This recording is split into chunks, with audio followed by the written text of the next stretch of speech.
এই সময় একটা রকেট বম কিনতে গেলে খরচ হয় 50 থেকে 100 টাকা। তো আমি বানিয়েছি একটা বোতল আর এক বক্স ম্যাচের কাঠি দিয়ে একটা রকেট। এইটা কিভাবে তৈরি করতে হয় সেটা শিখিয়ে দেই। তো এর জন্য প্রথমে একটা বোতল নিয়ে নিতে হবে, আর এই বোতলটা যাতে পুরো শুকনা থাকে। এবার এই বোতলের ক্যাপে একটা ছোট্ট ছিদ্র করে নিব।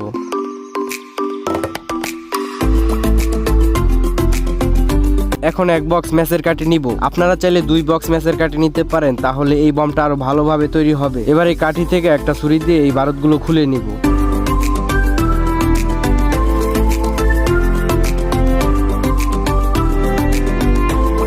তো এইখানে সবগুলো বারুদ খুলে নিয়ে নিছি। তো এখন আমাদের রকেটের ফিউজ তৈরি করতে হবে। এর জন্য এখান থেকে একটু কাগজ ছিঁড়ে নিলাম। এবার এই কাগজের উপরে একটু বারুদ দিয়ে তারপর গোল করে পেঁচায় নেব।